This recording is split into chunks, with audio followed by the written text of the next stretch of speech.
Okay, today what we're going to do is we're going to cover the proper technique for a deadlift. This is one of the most common exercises that people perform improperly. And this video is dedicated to Itty Bitty. She's a student of mine and she reminded me that I had not yet done a video for deadlifts, so this one's for you. Alright, so when we're doing a deadlift, your grip that you want to take, this can vary, but the grip you want to take is approximately, if you were to put your thumb on your hip, okay, it's approximately that wide. People do different widths, but this is just a good starting point for you. So that's the grip we're going to take.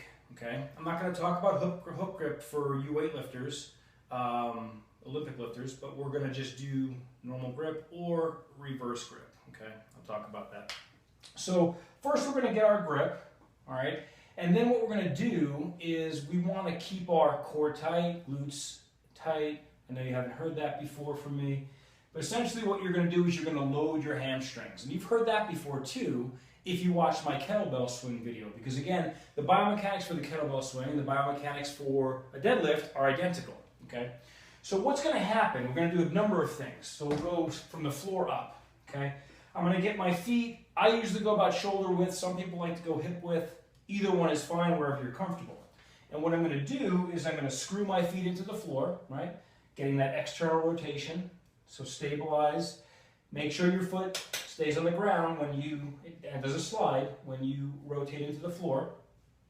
Then what I'm going to do, again, core tight by pulling your belly button towards your spine, glutes tight, and then I'm going to load the hamstrings. And what I mean by that is I'm going to sit back with a flat back. So you see how my back is flat. It's angled, but it's flat, right? I don't have an arch in it going forward, or I don't have an overarch, okay, which is hard to do.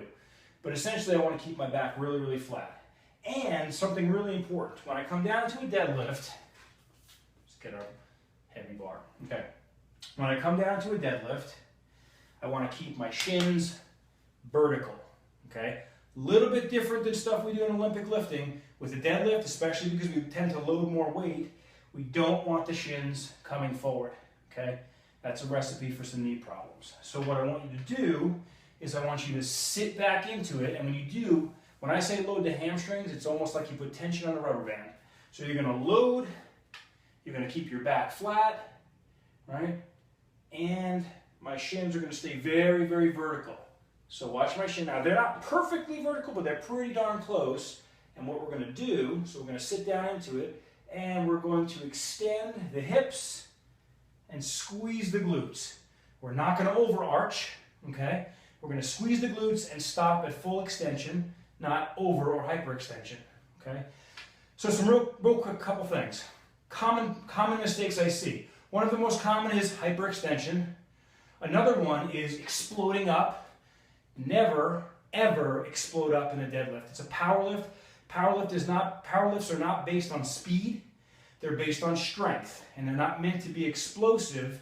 So again, we extend, but we don't pop. We don't pop the hips. Okay, not with the deadlift. Okay, so another main problem that I see is people rounding their back. Right? So you can tend to pull more weight sometimes. Oh, as I round my back. Great way to herniate a disc, so if you're looking to do that, round your back.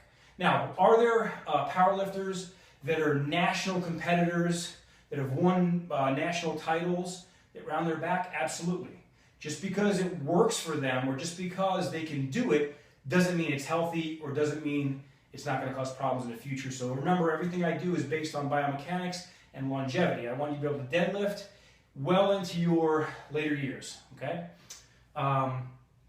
Again, optimal position gives you an optimal chance for that to happen. Okay, so we don't want to round, we don't want to explode, we don't want to overarch when we're doing the deadlift, okay? And we want to keep that flat back. Shins vertical, knees not coming forward, okay? A lot of times what can happen too is if we're not loading the hamstrings, right? If we're not extending the hips, if we do this and we bend, right? Whether we roll our back or we come too far forward, because you really want that bar real close to your shins. If I come too far forward, it pulls me up onto my toes. So when you're doing a deadlift, I want you to think heels, heels, heels. Sit that weight into the heels. Don't rock back, but sit that weight, entire foot on the floor, into the heels, and extend the hips. Okay? That's our deadlift. We'll talk about some more stuff in the future. Stay strong.